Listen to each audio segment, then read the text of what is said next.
तो आज हम बात करने वाले हैं टैक्स के बारे में। प्रोग्रेसिव टैक्स क्या होता है कि जैसे आपकी इनकम बढ़ती जाएगी टैक्स रेट बढ़ता जाएगा। रिग्रेसिव क्या होता है कि टैक्स आपका कम होगा अगर आपकी इनकम बढ़ रही है तो, और आपकी इनकम अगर कम हो रही है तो टैक्स ज़्यादा कर देगी सरकार। ऐसा एग्जिस्ट नहीं करता बट ऐसे कहने के लिए पड़ रहे हैं। प्रोपोर्शनल नेचर का टैक्स मतलब हर किसी को समान टैक्स देना पड़ेगा।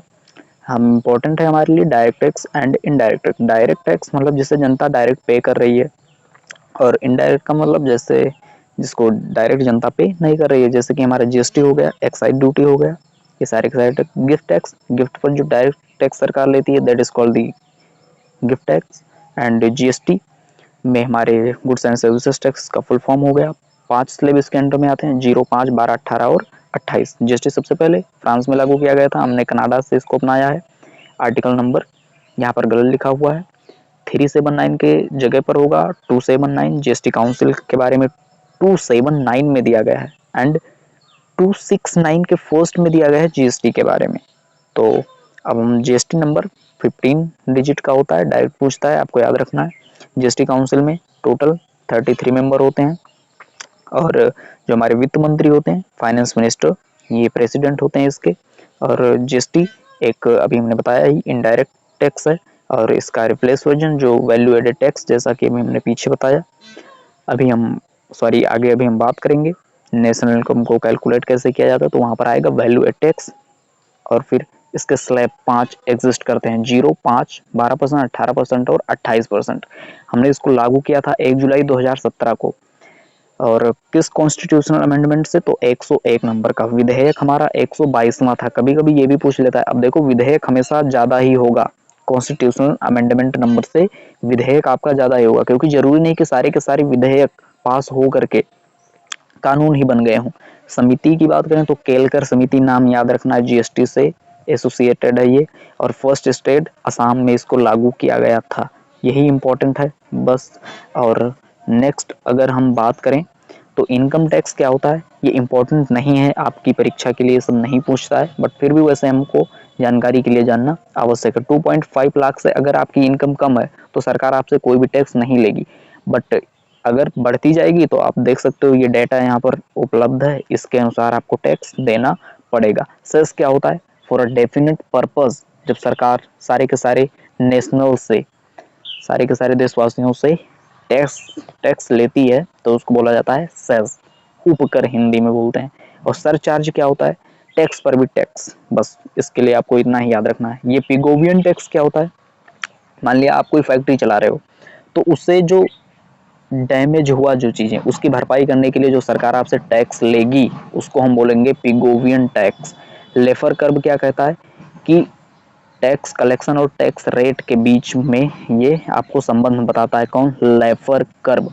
ये इसका मतलब क्या है कि जैसे जैसे टैक्स रेट बढ़ता जाएगा टैक्स कलेक्शन जाहिर सी बात है बढ़ती जाएगी, लेकिन एक ऐसा पॉइंट आएगा जब आप टैक्स रेट को बढ़ाओगे तो उसे टैक्स कलेक्शन आपका बढ़ेगा नहीं, घटने लगेगा। क्यों, क्योंकि एक पॉइंट तक जा करके जब आप टैक्स रेट बढ़ा दोगे तो उसके बाद अगर आप टैक्स रेट बढ़ाओगे तो लोग बोलेंगे पैसा कमाना ही क्यों है, जब सारी के सारे हमको पैसे अपने टैक्स के रूप में ही सरकार को दे देने हैं, तो लोग पैसे कमाएंगे ही नहीं, या फिर वो काला धन के रूप में उसको बटोरेंगे। ये टीडीएस क्या है, ये जो सरकारी नौकरी वाले होंगे वो सब लोग समझते होंगे। अब हम बात करते हैं नेशनल इनकम को कैलकुलेट कैसे किया जाए। तो ये है हमारा नेशनल इनकम। परीक्षा में डायरेक्ट पूछता है कि नेशनल इनकम को कौन प्रदर्शित कर रहा है, उसमें एक ऑप्शन होता है NNP at the factor cost. ये क्या है, जब इसको हम समझ पाएंगे जब हम पढ़ेंगे जीडीपी के बारे में। तो इसको कैलकुलेट करने की बहुत सारे मेथड हैं। फर्स्ट मेथड है इनकम मेथड। इनकम मेथड क्या कहता है, जो हमारे फैक्टर ऑफ प्रोडक्शन थे उन सारे के सारे को जोड़ देना है, यानी rent, investment, wages and profit, इन सबको ऐड कर दो। इसी को बोला जाता है इनकम मेथड कैलकुलेट करने का हमारा नेशनल इनकम। नेशनल इनकम का मतलब यार राष्ट्रीय आय, पूरे देश की जो हमारी धन है, पैसा है, उसको बोलते हैं नेशनल इनकम। एक्सपेंडिचर मेथड क्या कहता है, डायरेक्ट ये फार्मूला याद रखना, this is very very important in this segment. तो CIG plus X minus M. तो इसमें ये पूछता है कि सी का मतलब क्या है, तो कंजम्पशन एक्सपेंडिचर मतलब सी, आई का मतलब क्या है, इन्वेस्टमेंट एक्सपेंडिचर, जी का मतलब क्या है, गवर्नमेंट एक्सपेंडिचर, एक्स का मतलब है एक्सपोर्ट से जो प्रॉफिट हुआ, एम का मतलब है इंपोर्ट से जो हमको लॉस हुआ। तो ये चीज डायरेक्ट पूछता है, ये चीज याद रखना। अच्छा, ये जीवीए क्या है, ग्रॉस वैल्यू एड। देखिए इसमें क्या होता है, नेशनल इनकम इससे कैसे कैलकुलेट किया जाता है, किसी भी गुड्स की या सर्विसेज की हम प्राइमरी वैल्यू लेते हैं और उसमें जो टाइम के चलते वैल्यू ऐड हुई उसको हम ऐड करते जाते हैं। तो ऐसे हमारा निकल करके आता है national income through the gross value adding method.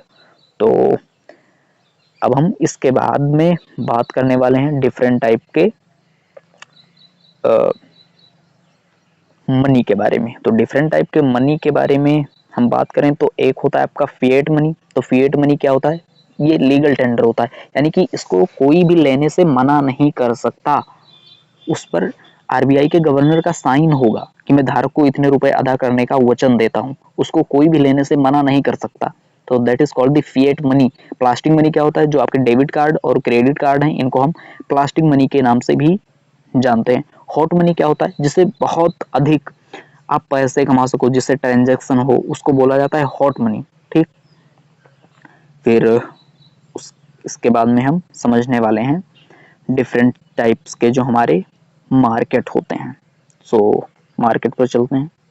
यहाँ पर ये समझिए आप, मनी, मनी क्या है, किसी देश की सस्ती मनी है। देखो मनी पावर को हम कैसे, मतलब किस देश की करेंसी कितनी ताकतवर है हम इसको कैसे समझते हैं, परचेजिंग पावर पैरिटी के हिसाब से। अब परचेजिंग पावर पैरिटी को हम जब पढ़ेंगे, कब पढ़ेंगे हम, जब हम जीडीपी पढ़ रहे होंगे तब तब वहां पर आपको समझ में आएगा। बट ये एसडीआर क्या है, एसडीआर क्या है, speculated demand for money. SDR में टोटल हमारे 5 मनी आते हैं और इन्हीं को लगभग लगभग हम बोलते हैं हॉट मनी। इसी से अधिकतम व्यापार होता है।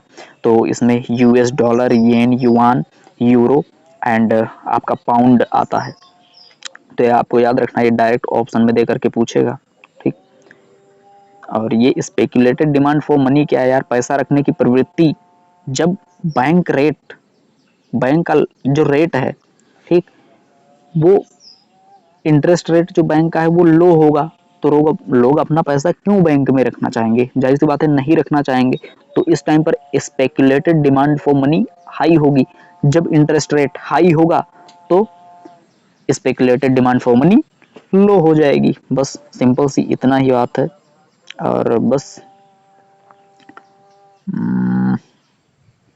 फिर और छोटे छोटे चीजें यार, देखो जैसे ये हो गया, 2 सेक्टर इकोनॉमी क्या है, 3 sector economy, 4 sector economy, leakage और इंजेक्शन क्या होता है। लीकेज का मतलब वो सारी की सारी चीज जिनसे पैसा जाए हमारा पैसा, उसको बोलते हैं लीकेज इकोनॉमी की भाषा में। जैसे हमारा टैक्स हो गया, ठीक, टैक्स से पैसा जाता है। इंपोर्ट हो गया, इंपोर्ट से पैसा जाता है, हमारा नुकसान होता है इंपोर्ट करने से।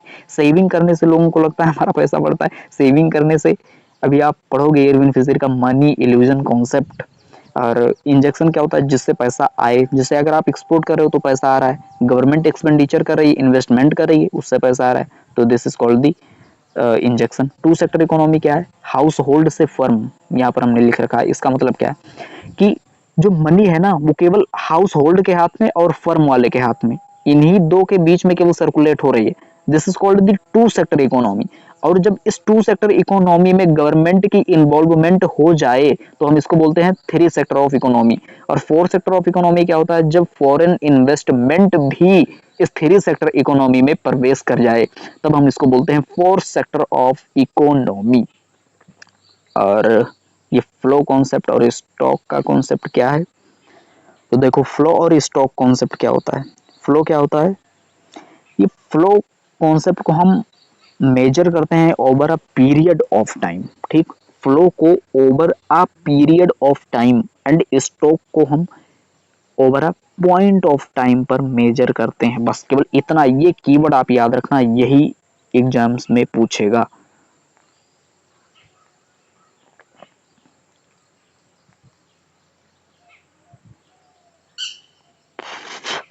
यार वो स्लाइड अभी मिल नहीं रहा है, डिफरेंट टाइप के मार्केट्स की, तो उसको हम नेक्स्ट लेक्चर में कर लेंगे। तो आज के लेक्चर में बस इतना ही। Thank you so much. मिलते हैं नेक्स्ट वीडियो में।